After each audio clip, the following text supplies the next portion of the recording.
With all graphics cards going up in price again, it's about time that we took a look into AMD's legendary R7 to find out, is this sub £10 bargain actually as good as it sounds?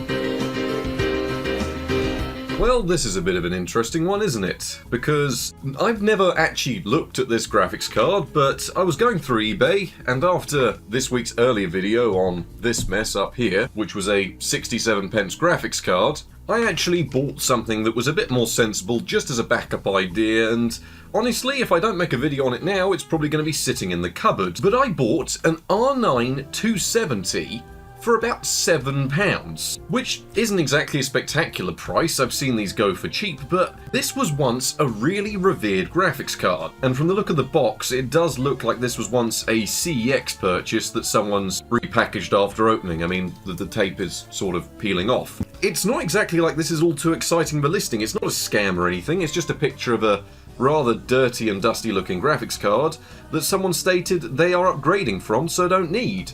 And I bid on it because, one, we've never looked at one, and two, it's apparently got the original OEM cooler. They look cool.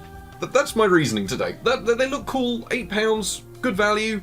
I'm not really arguing. I don't think we're really going to need a pair of scissors because, yeah, it just sort of opens. Right, what have we got in here? But this looks like CEX wrapping material. Maybe a viewer of this channel.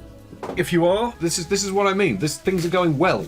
Things aren't meant to go well on this channel, but they've even used packaging tape. We've got more wrapping, and there it is. That's pretty cool. But it was a graphics card that lots of people loved back in the day. It's still not quite as cool as an R9 Nano, but you get a similar sort of vibe. Let's plug it in, see how it's doing. It looks clean underneath, to be honest. Yeah, this is just going to be a bit of a fun look back. I mean, 2 videos this week because everything's gone right. In terms of the 67 pence graphics card, I've not stopped using it. This is just my graphics card now. This will probably be my next one until we put something else in there. God, they are just such a good design.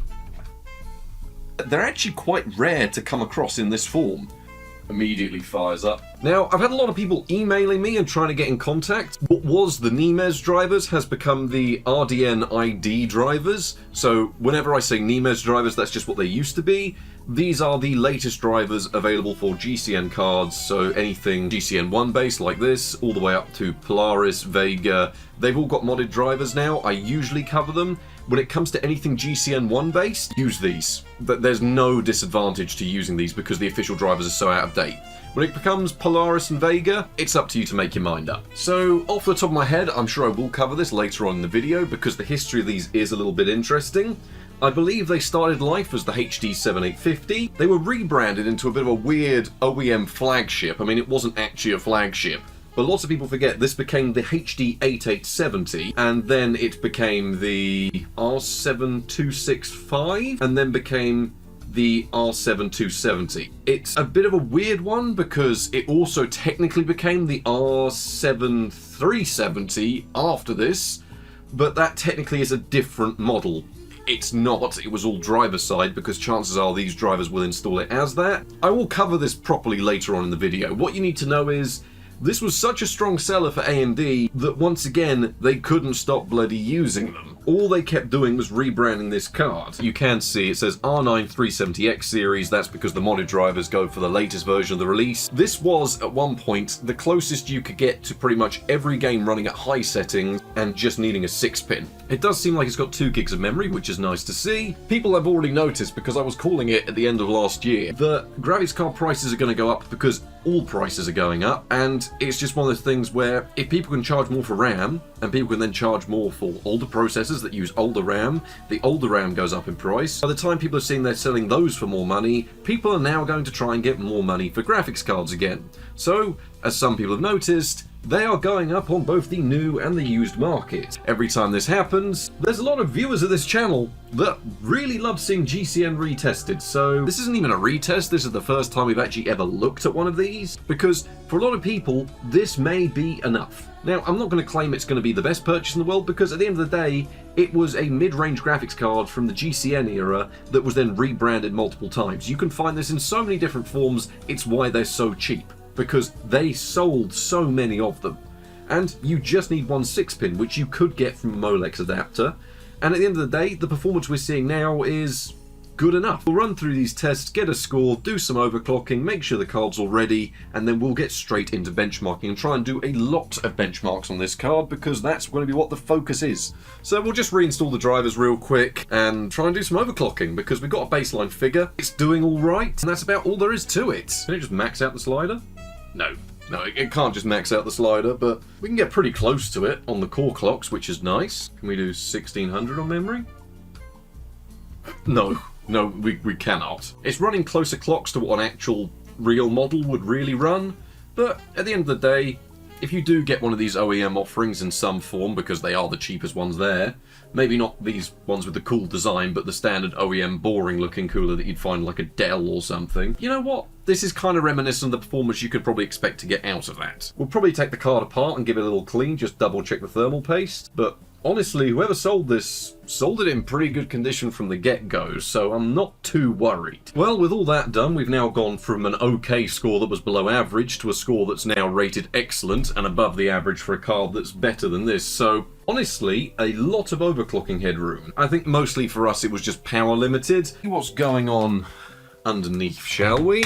So it may be running its original thermal paste, which could be a problem. Generally though, GCN thermal paste, not something I often run into problems with, but something worth looking into if this video is actual buying advice. I don't think this card has ever been apart. I mean, it's not in bad condition, let's be honest. This is actually quite extraordinary condition, but look at that in there. That's pretty dried out thermal paste. Not a bad purchase. This wasn't one that was difficult to get. I was the only person that bid on this. I mean, it's lasted a long time. That's lasted since this card was new. This is really all the cooler actually is on these graphics cards. It is just this. Some people really love the little teardown of these graphics cards and taking a little look at them, giving a bit of a clean up. Usually it's a bit more fun when they're completely filthy, taking them outside and giving them a proper spray down or getting them under the sink. And for a tenner, who knows, maybe it's a good backdrop. Put a shelf up. Start putting the cool looking cards there. Well, that's now ready to go back in the system. I've got myself a mint condition reference AMD graphics card, which I'm not complaining about too much, because for £8, it's time to find out how it performs.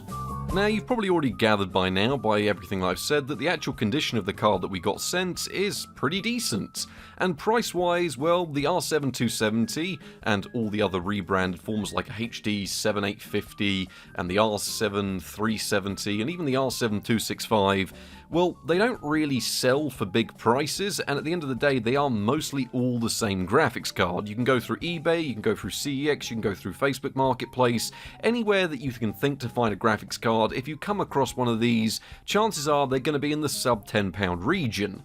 And that's because they were a big seller for AMD, and I will touch a little bit more on the history later on, but when it actually comes to the performance of this card, well, there are some downsides to the OEM variant. Now, a lot of these OEM versions, the ones from Dell, HP, Lenovo, all of these ones, even if they haven't got the fancy reference cooler, and even if they do, they still run with very power-limited settings out of the box. In fact, just increasing the power limit and not overclocking will yield you quite a sizable increase in the performance. When you look at this in 3D Mark, out of the box we scored 1162, when we overclocked it a bit we scored 1821, and when we cleaned it up as well and then ran the same overclock, we achieved 1827. Really margin of error stuff there when cleaned and not cleaned, but cleaning and changing the thermal paste did help us overall when it came to thermals and noise. But just how does this little HD 7870 or R9270, whatever we're actually going to call the thing, actually compare to cards of its era and modern day cards? Well, compared to the big flagship of the time, the HD 7970, it does score around 500 points less. It does, however, beat out the entry-level Polaris cards such as the RX 460 by a few hundred points, but even then, to give you an idea of how it compares to new and even lower-end cards, it's not exactly performing all too well. It's an admirable score that we've managed to achieve by overclocking, but to give you an idea, you're going to be seeing performance that's in and around a little bit better than an RX 460, or in and around the same performance that we got out of that RTX 4010 that we nabbed from China, which isn't even a real card you can buy. So it's okay, but don't expect modern day real world gaming performance out of what is a graphics card that we picked up today for just £7. So just what is a Radeon R9 270? Well, specifications-wise, it's not actually too bad even today, being based on the very long-lived GCN1 architecture, this time being the Krakow Pro version, but I'm fairly sure they've given it so many different names over the years that are more or less the same architecture. I think it was Pitcairn at one point, and then became Trinidad, and there were mobile versions, all of the same architecture. There's no difference to them, it's just what the card reports to the drivers. We have 2GB of GDDR5 VRAM, running through a decently sized 256-bit memory bus. Modded drivers are available, dated from 2023, and are a must if you're using a card like this. We have 1280 cores, 80 TMUs, 32 ROPs, and entry-level support for DirectX 12 and Vulkan. This is better than the equivalent Nvidia cards of the era, and this card, I've listed it down the bottom, and I'll get into it in a second, was rebranded so many times, even if you ignore the mobile variants, that it's just everywhere. You can pick up these cards from £5 to £15 and very similar prices in dollars and euros, depending on where you get the card from. But the thing is, there are so many different variants of this card that you can end up buying, because as much as the R9 270 was pretty favoured among reviewers at the time, they praised its performance as pretty much an easy way into high settings 1080p gaming, and if you could afford to make the leap from the entry-level cards up to this, well, you were in for a good time, and already knowing what I do from the benchmarks, you certainly would have got your money out of it. But the thing is, they rebranded this card so many times, I've actually gone down the rabbit hole, and here it is, I've got it all for you. So it started life as the HD 7850 and HD 7870.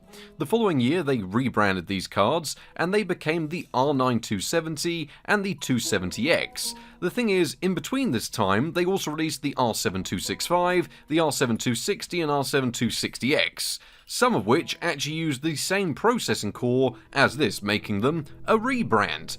After this though, they rebranded it into multiple mobile variants, and it even made its way into embedded and workstation systems that they sold until 2018. At least that's the last recorded sale I could find, meaning they managed to stretch this card out not as long as cards like the HD 7770, but they still did manage to get a solid 6-7 years out of this graphics card, which is why they're so easy to find, because you can just pick up, if not this card, one of its many rebranded variants in either gaming or workstation guise. Anyway, with all of that out of the way, the real question today is, if you are someone that is desperate for a graphics card, you're really struggling with the market at the moment, is this still a viable option? Because it is something that people have asked me to look at for years, and for me personally the time has just not been right, because there's always been better options. But with the RX 480 and the RX 580, two of the best graphics cards I've been able to recommend for the last year, going up in price again, does this mean the return of GCN1 and the rebrands again? Well, we'll wait and see as the year progresses, but for the price they are at the moment, honestly, I've gone through, I've done the benchmarks, I've tested all of the most popular titles on Steam, just to get you an idea of if this might be viable for you. And I've been a little bit surprised by it. So it's time for everyone else to find out, how does this R9 270, or whatever you actually want to call this thing, perform in the benchmarks? Starting off the benchmarks, we have GTA 5 Enhanced Edition, which you do have to drop some DLL files into if you want to run it on GCN1 based cards, but we were able to run the game with medium settings and a few of the options turned on to high, with HBAO enabled in a full HD 1080p resolution. Honestly, I wish Rockstar would just update the game to provide support for these graphics cards, but you can grab them quite easily online, and they just go in the executables folder and will let you run this on early GCN cards like this. We saw an average of 43 FPS, with 1% lows down to 37 FPS. Honestly, the VRAM slider is as much of a lie in the remaster of this game as it is in the legacy version, so you can completely ignore that and turn some of the settings up till the game looks just how you want it, and enjoy quite a smooth experience. The thing is though, across the Christmas period, and people have been asking for it, if I could start benchmarking GTA Online with the Enhanced Edition. So I've gone ahead and I've played through a little bit of the game to get a feel for it, just so I know how to benchmark it and how it performs, and I can confirm that it does run like the early days of GTA Online on the PC with the legacy port, where you see better performance online than you do in the single player. It makes sense it's having to do less, and the graphics card is receiving proper utilization. We now went up to an an average of 50 FPS overall, with 1% lows down to 42 FPS. Honestly, this was a really decent performance, and I've been testing this on a variety of hardware off screen, and it does appear that GTA Online's Enhanced Edition does seem to actually be optimized and work a lot better than the bloat that was the Legacy version. But still, at the end of the day, it does mean both the single player and multiplayer of GTA, the Enhanced Edition, are going to work fine for you on a little R9 270. Now, this doesn't mean we're going to stop testing the Legacy version of the game, it just means that we will now be consolidating online tests into their respective categories. So GTA 5 Legacy version, the single player mode, ran with high settings across the board and AMD CHS shadows. This is a technology that these cards were always destined to run well, and they see very little performance hit from doing so, and honestly, GTA 5 is probably one of their best implementations, so if you are still running the Legacy version, go ahead and give these a try, they look fantastic. We were still running the game in a 1080p resolution, and did see a sizable increase in performance over the Enhanced Edition, now seeing 54 FPS on average, and 1% lows down to 46 FPS. So GTA 5 Legacy version, it was always designed to run well on these cards, and it still does today. Moving on to GTA Online with the Legacy version, and we have 45 FPS on average, and 1% lows down to 39 FPS. Now, this was taken in a full lobby, which is the best way of doing these benchmarks, as this can cause the utilization of the graphics card to go a bit wonky at times. It still ran absolutely fine, but once we dropped under 16 players in the lobby, we then saw around 60 FPS constantly. So it's one of these weird ones where I do try to test this the best I can, but keep in mind that smaller lobbies will run better, and larger lobbies will likely run about the same as this. So for both versions of GTA Enhanced or the Legacy version, online or offline, pretty much bang on perfect on a cheap graphics card like this. Always a popular one here with BeamNG, and I know what you're probably thinking, why does the game look like this and why are the colours all messed up? Well, sometimes BeamNG trips a setting on my capture card, I have no idea why, and I just completely forgot to change it back, so it was using the wrong colour space.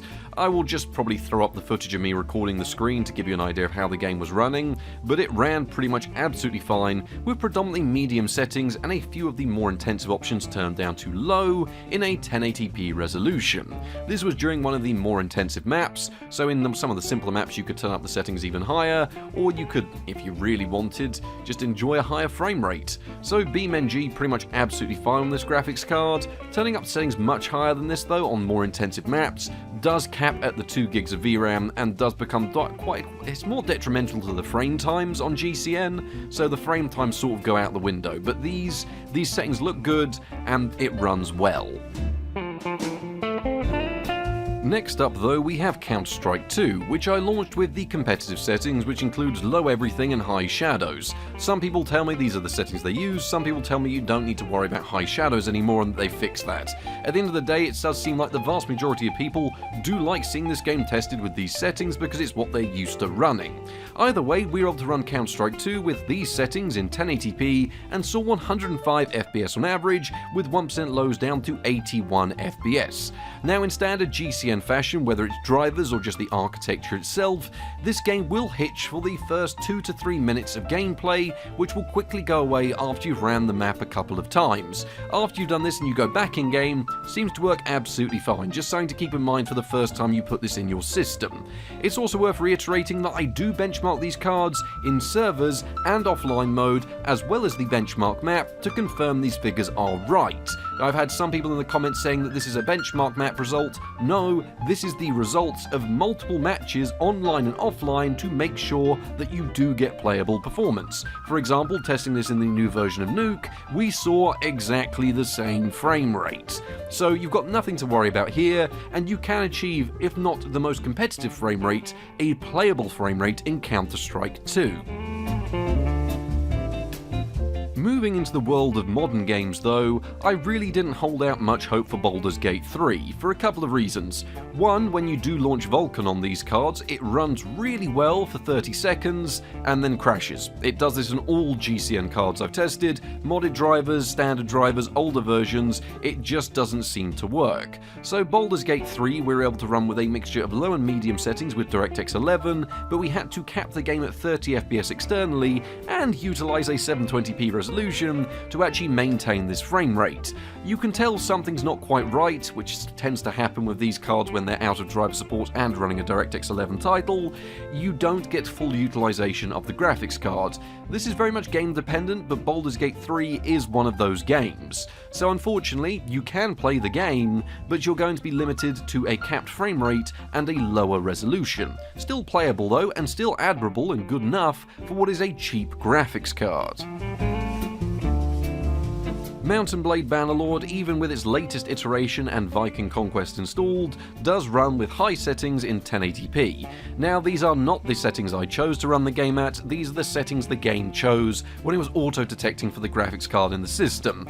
Personally, I'd opt for something a little bit lower than this, probably a mixture of medium and high settings, as the very heavy late-game battles and scenarios would drop you just under 30 FPS. It's worth noting, for of the early to mid-game, you'd be seeing anywhere from 40 to 60 FPS with these settings, so I can kind of understand why the game defaults to these. I did test it in our own mid to large battle benchmark, and it was okay. It hovered around 30 FPS when there was lots going on. There was about 200 soldiers on the battlefield for this one, so you could push it even further than that, but really you're going to want to drop the settings. Still, an exceptional show of optimization from Mount & Blade Bannerlord, and a good showing from the R9 270. Now, most people probably realise I despise benchmarking Red Dead Redemption 2 on lower VRAM cards because you can't change the settings menu. You have to do it all manually through the config file, and this is the best I could get without touching that. Otherwise, I'm here for about an hour, 2 hours, changing each individual setting and getting it to work. Still, with a mixture of low textures and high most other things, apparently according to what the game detected, in a 720p resolution, we saw 34 FPS on average, with 1% lows down to 28 FPS. This was more than playable. It's just a shame that you can't actually tweak the game around on this card because you're not going to have VRAM available to actually choose some settings that you might think would work better.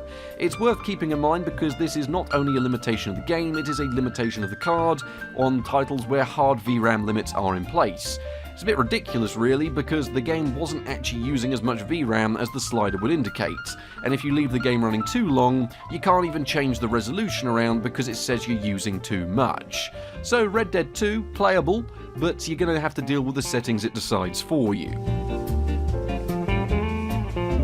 Fortunately, PUBG does have a DirectX 12 mode, which has given an enormous boost to these types of graphics cards. As much as they've optimized the game in general, it now means that even on an R9 270 you can enjoy the game with a mixture of low and medium settings in a full HD 1080p resolution. This is actually better than how the game used to run back in the day, probably thanks to that DirectX 12 renderer, and we now saw 48 FPS on average, with 1% lows down to 37 FPS. This was the same pretty much across all maps, and even if you're playing on teams. If when things got a little bit busy, you'd be down close to that 30 FPS mark, but not enough for it to be unplayable. And honestly, if you did want to try and play this more competitively, if you drop everything to very low while using DirectX 12, the game pretty much runs at a solid and locked 60 FPS. So PUBG works absolutely fine, not exactly surprising, but it's nice to see it's come quite far and now runs better than it ever has. To give you an idea of how this graphics card runs games of its era, you can max most of them out at 900p or 1080p. I only ran 900p in this instance because I was chasing as close to 60 FPS with these settings as possible, but really 1080p would pretty much look absolutely fine. It's a shame you don't get FreeSync or anything like that on these types of cards. GCN1 never got support for things like that, as otherwise even these sub 60 FPS frame rates would likely look very smooth on a graphics card like this. So Tomb Raider and games of this era, max them out, turn on all the fancy effects, 900p, 1080p, you're going to be absolutely fine. With Hitman, I didn't exactly hold out a huge deal of hope for it running well. It's become quite a bit more intensive as years have gone on. That doesn't take away the fact that it is a beautifully optimized game and a great looking one as well when some of the eye candy is turned up. But still, it does actually look relatively good with lower settings, even in a 720p resolution, which is likely what you're going to be relegated to on a graphics card like this. Now, I did go in-game and test a few other little bits, and some of these simpler and earlier scenarios you can turn some of the options up to medium without too much of a detrimental effect, but some of these newer maps, especially like this Dartmoor benchmark map, will actually hurt your frame rate more to turn things up to medium. There's more things there, there's more things for it to render, there's more space for it to lose frame rate. But still, with the settings shown, 49 FPS on average, 1% lows down to 41 FPS, this R9 270 is still kicking, just as long as you don't mind a 720p experience.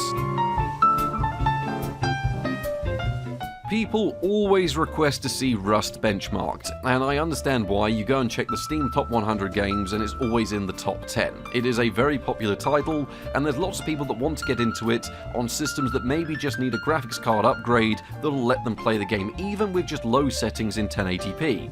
Which is something the R9 270 can just about manage. We were utilising the low preset, which doesn't actually drop the game to its lowest possible settings. There are still some options turned on, and we saw 46 FPS on average, with 1% lows down to 37 FPS. On some servers, there was a slight hitch that would occur almost constantly at the same times, which would disappear when running the built-in benchmark or utilising other servers. Not too sure what's going on there, but it is something to keep in mind that did affect the 1% lows. Provided new indie games aren't calling on APIs that this card doesn't support as much as it has DirectX 12 and Vulkan support, there are newer versions of these APIs that over on Windows it just doesn't have full support for. I'm not too sure about the Linux side of things. But still, this game utilises its own built-in form of ray tracing, which we were able to do with the performance mode in 720p. Now, it wasn't exactly the best running game with 40 FPS on average and 1% lows down to 36 FPS. It was, however, a great looking experience even though the resolution was turned down by a decent chunk. Now, we're not utilising any upscaling technologies or anything like that, and I don't utilise technologies like that unless I've stated so in the benchmark. So this was at least a full native 720p image, and one that was controllable and playable. Always a good one to see just how Minecraft's performing with the latest release from 2025, utilising the fancy settings with the render chunk distance turned right up in a 1080p resolution. I honestly think the reason people like me testing Minecraft is there's a decent chunk of viewers of this channel that like to build PCs for their kids or their family, and it only really needs to run Minecraft and maybe Fortnite and stuff like that. I am downloading Fortnite as we speak because I'm adding that to the benchmark suite this year. But the thing is, it runs absolutely fine at a 120 FPS cap, seeing 119 FPS on average and 1% lows down to 112 FPS. So you've got no problems running Minecraft. In fact, if you really wanted, fancy shader pack, fancy texture pack, any of the graphics mods, you could likely handle those without any problems, as long as you don't mind losing a little bit of the frame rate. It's also worth noting here that in Minecraft, with the capped frame rate in place, we were seeing 40 to 50% utilization, meaning the card was sipping at power and for once wasn't warming up to 90 degrees. Some people have probably noticed that, and there is a section on thermals coming up. But finally, can it run Crysis? Well, yes it can. Ultra settings, DirectX 10 in a 1080p resolution, actually performed better than I was expecting. I know that Crysis, at least in its current form, does have issues with cards as you go to newer ones with stuttering and hitching, and on the Nvidia side, not launching at all. But here, on the peak era of GCN, well, the original era of GCN, we saw 63 FPS on average, with 1% lows down to 56 FPS. So that gives you an idea of where this card may be ideal for some people. It's a cheap graphics card you can pick up that can max out anything from around the Crysis era and beforehand. It's worth noting that while we're on the topic, pretty much any games from its release era will run at 1080p with very high settings at anywhere from 50 to 70 FPS. So think of things like Skyrim, even Fallout 4 works okay, but that's not what we've been focusing on so much today, but that's besides the point. Crysis worked well. So, overall performance of the R9 270 from someone that's never actually tested this graphics card. Well, honestly, it's outstanding. It is genuinely really good performance for the money you're going to pay. Now, I know this isn't one of our fun, let's buy a cheap £1 graphics card and marvel in the price to performance. This is a genuine video where we're going to talk about, is this actually worth it for people? Now, the benchmarks, as people mostly know, is based on the games that people want to see and are mostly played on Steam. You're not going to be able to run Cyberpunk on this, you're very likely not going to be able to run many new titles because they'll request DirectX 12 that's not available, rule, which rules out most brand new Unreal Engine 5 titles, think Oblivion Remastered and things like that. They're simply not going to launch, and they will utilize engines that require at least, on my experience, around 6 gigabytes of VRAM minimum. But at the same time, what it is a graphics card you can buy to play games with your mates. It's a graphics card you can whack into someone's system that will let them play the popular titles on Steam, and it's a graphics card that will still run in at least high definition resolutions. You're not dropping things down to 480p and dealing with a blurry image, you're still dealing with a quality looking game, to be honest. And I don't think I can really fault the R9 270 for that. GTA 5 and its Enhanced Edition, completely playable, that's a popular one. PUBG, also very popular, completely playable. Counter-Strike, it's good enough to get away with a few competitive matches on in a 1080p resolution. Even titles like PUBG, provided you don't mind using DirectX 12, why wouldn't you use it, will actually work absolutely fine. And no, I'm not going to claim this is going to come out and run all of the latest, greatest and titles, because that's not what this video was about. I think the overall performance is, it's still good enough for some people that just need a card that's going to work and will function off what is one 6-pin. But there are some drawbacks, beyond of course the limited API support and the age of the graphics card. It does run hot. Now, you have to keep in mind these figures are taken from the reference design, which, as we showed off the size of the cooler earlier, is not actually very big. The only thing it's got going for it is heat pipes. At the same time, most of the actual versions of these cards, MSI, Gigabyte, Sapphire, those will all run quite cool. If you do go with one of the cheaper options though, keep in mind this card will run hot. And what do I mean by this? Well, before we cleaned the card, and I ran Furmark on it, it hit 106 degrees, ran for 15 seconds more, and then turned off the computer. Genuinely, that's kind of one of the reasons why I changed the thermal paste on that. I wanted to save it for the thermal section rather than talking about it earlier, because it's more relevant to this part of the video. Once we added some new thermal paste, it did keep things around 92 degrees when gaming, and at a peak temperature of 98 degrees. It's worth noting that these stock settings here are the very power limited ones that OEMs run out of the box, but in doing so they are also, well, what's the best way of trying to describe them? They're very limiting in terms of performance. So, at the end of the day, it is going to run hot. There's not much you can really do about that beyond buying a better version than this, but then you don't get your cool cooler. This card looks cool, that's why I bought it. But at the same time, it is also a little bit of a power-hungry card as well. As you can see from the little graph that I've put together here, the figures have been taken from the wall, so this is the best I was able to do. In gaming, when you actually run the card with AMD's default power supplies, you're looking at around 120 watts. This jumps up to just shy of 140 when overclocked, and with AMD's stock settings, well, not AMD's, the OEM stock settings, you're looking around just north of 100. When in Furmark, which really is a brutal worst case scenario, the card does top out around 150 watts when overclocked. You've also probably noticed down the bottom there though, I've included an underclocked option. And I don't know why you'd really want to include this, but just in case someone's wanting to buy one of these and they really are putting in a system that doesn't have much power available, you can get the card down to around 60 to 70 watts when gaming. 63 watts was my average when running GTA 5, which is the usual gaming test that I do on these cards, and we were able to run the game with high settings, well, medium and high settings in 720p, with these underclocked options. GCN 1 doesn't exactly have many power tweaking things you can do, not like later versions, so it's a bit tricky, but this is the best I was able to do on the card, and it is still usable, but it's not exactly the best thing in the world. These cards can be a little bit power hungry, despite their 1 6-pin requirements.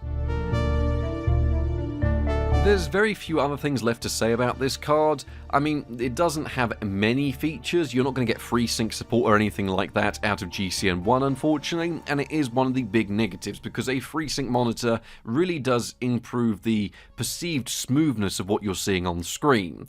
But at the same time, I can't really argue with it too much because it does include some basic things like really rather competent drivers, whether using the stock ones or the modified ones. Please, if you are using one, just use the modified drivers. They are are much better, and you do also get AMD VCE support, which is the video encoding engine, meaning that you can encode your own videos on the graphics card. It was a big deal back in the day, but we've come quite a long ways from where these cards were.